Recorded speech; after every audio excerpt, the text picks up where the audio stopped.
অমলটা ভুগছে দুরন্ত ক্যান্সার, জীবন করে তাকে ক্ষমা হায়। কফি হাউসের সেই আড্ডাটা জানি।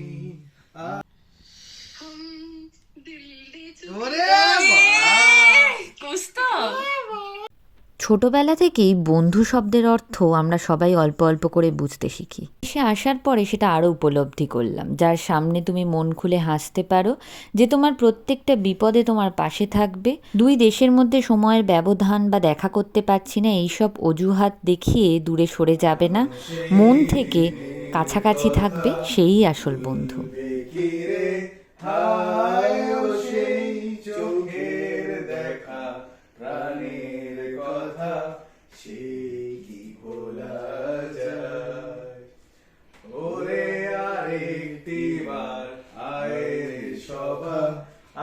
প্রাণের মাঝে আয়, মোরা সুখের দুঃখের কথা কব, প্রাণ জুড়াবে তাই। আজকে এই ভিডিওতে চলুন দেখাই বিদেশে বাঙালি বন্ধুর সাথে কাটানো একটা অপূর্ব সুন্দর দিন, যার সাথে নিজের মাতৃভাষায় তর্ক, গল্প, আড্ডা, ঝগড়া সব করে মনের শান্তি পাবেন। চলুন এবার আজকের গল্পটা শুরু করি। আমরা দুজনেই রেডি হয়ে গেছি, ক্যাব বুক করা হয়ে গেছে স্টেশন যাওয়ার জন্য, ক্যাবের জন্য ওয়েট করছি। রাতে ডিনারের জন্য আমি রান্না করে নিয়েছি চিংড়ি, আর ও বানাবে চিকেনটা। এবার সৈকত দরজাটা লক করে দিচ্ছে, ক্যাবও এসে গেছে, আমরা এবার বেরিয়ে পড়ব। আসলে ইউনিভার্সিটি থেকে সৈকত ফিরেছে, তারপরে সমস্ত গুছিয়ে বেরোতে বেরোতে ওই সন্ধ্যে 7টা-8টা মতো বেজে গেল। এইবার জাস্ট 1 ঘন্টার ট্রেন জার্নি, তারপরেই ওর শহরে পৌঁছে যাব। এখন সবে রাত্রি 9টা বাজে। এটা মিডলসব্রো শহরে সিটি সেন্টার। আমি আর সৈকত বাদ দিয়ে কোনো লোক নেই, আর আমি শুধু কল্পনা করছি কলকাতার রাত 9টা। চলো হাঁটতে হাঁটতে এইবার বন্ধুর বাড়িতে পৌঁছেও গেছি। এইদিকে আমাদের রাতের খাবারের অ্যারেঞ্জমেন্ট চলছে। চলো তোমাদেরকে চটপট খাবারগুলো আজকের দেখিয়ে দিই। এখানে আছে বাসমতি রাইস, এটা হচ্ছে চিলি চিকেন বন্ধু বানিয়েছে, আর আমি এনেছি ডাল চোখা আর চিংড়ি। বাঙালির ভুঁড়ি ভোজের পরে একটু মিষ্টি না খেলে হয় বলুন? তাই জন্য বন্ধু রসমালাইয়েরও ব্যবস্থা রেখেছে। 4-5 মাস পরে আজকে মিষ্টি খাবো। এই ঠান্ডা ঠান্ডা দুধের রসমালাই, উফ, নরম তুলতুলে।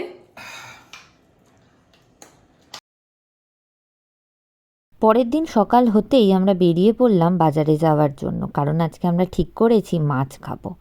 ওর এখানে কাছাকাছি বাংলাদেশি দোকানে সব রকমের মাছ পাওয়া যায়, পুঁটি, ভোলা, ট্যাংরা, পাবদা, ইলিশ, পার্শে সব, কিন্তু সবই ফ্রোজেন। এই মিডলসব্রো শহরে অনেক ভারতীয় এবং বাংলাদেশি লোকজন থাকে, সেই জন্য এত বড় একটা বাংলাদেশি দোকান আছে। আমাদের শহরে আবার এইরকম কোনো বাংলাদেশি দোকান নেই। চলুন এবার আপনাদেরকে দেখাই আমরা কি কি শপিং করেছি। আমরা আজকে বাড়িতেই বানিয়ে ফেলবো ফুচকা, সেই জন্য যাবতীয় যা জিনিস লাগে সব নিয়ে এসেছি। মনটা প্রচণ্ড ফুচকা ফুচকা করছে, তাই সবাই মিলে ঠিক করলাম বাড়িতেই বানাবো। আর এদিকে চিকেন সিঙ্গারা আনা হয়েছে, সেই সিঙ্গারা খেয়ে আমরা এবার ফুচকা বানাতে লেগে পড়লাম।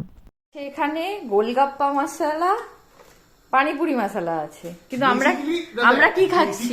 ব্যাপারটা হচ্ছে আমরা ফুচকা খাচ্ছি, আমাদের কাছে ফুচকা ইজ মেইন অরিজিন। এবার দেখ, গোলগাপ্পা বলা হয় মোস্টলি সাউদার্ন পার্টে, আর পানিপুরি বলি আমরা নর্দার্ন পার্টে, ঠিক আছে, ভালো কথা। তো এই নর্থ আর সাউথের ক্যান্সেলেশনে চলে গেল ইস্টে, যেখানে বলে ফুচকা। এই হচ্ছে আমাদের ফাইনাল ফুচকার টক জল, দেখেই লোভ লাগছে। এইদিকে চলছে ফুচকার আলু মাখা। চলুন এবার তাড়াতাড়ি করে ফুচকাগুলোকে ভেজে নিই। এই হচ্ছে আমাদের এক ঝুড়ি ভর্তি ভালোবাসা। সব রেডি, আলু মাখা রেডি, ফুচকার জল রেডি। চলুন এবার ঝাঁপিয়ে পড়ি।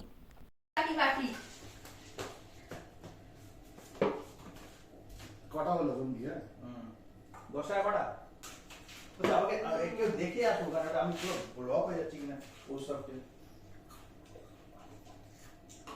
আমি জানি না কেমন হচ্ছে।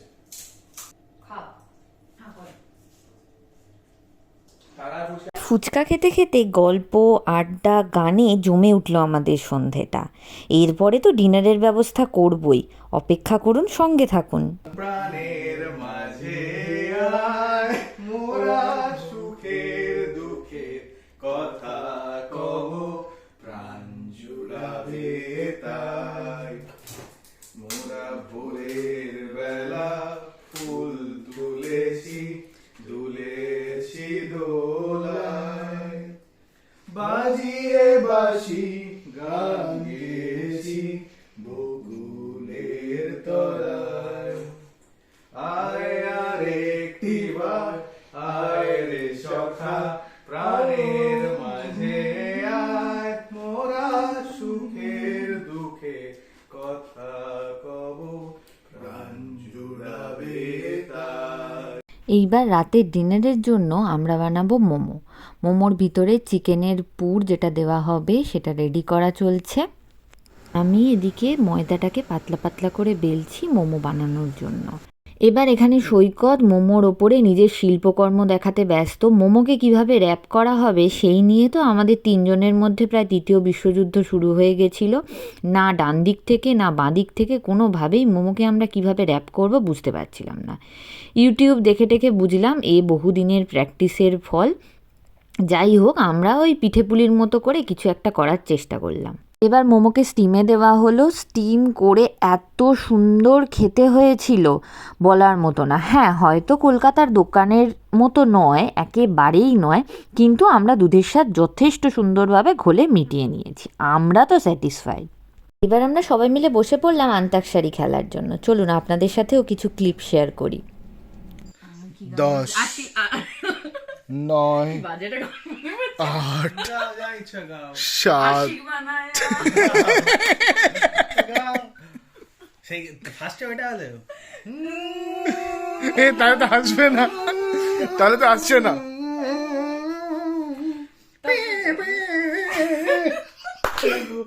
আশিক বানায়া, আশিক বানায়া, আশিক বানায়া। तेरे बिन सोने सोने हवा है, तेरे बिन प्यासी प्यासी निगाह है, तेरे बिन कुटिया दर्द है। কারণ ওই 9টা শুরু হলে আর শেষ চ, চ, হতে চ, চায় চ। না। নে কৌস্তব ল ল ল ল ল ল ল ল ল ল ল ল ল ল। এটা কি গান ছিল? লা লা লা লা লা। নন্না রে নন্না রে নন্না রে নানা রে নন্না রে নন্না রে নন্না রে নানা রে বরসো রে মেঘা মেঘা বরসো রে মেঘা মেঘা বরসো রে মেঘা।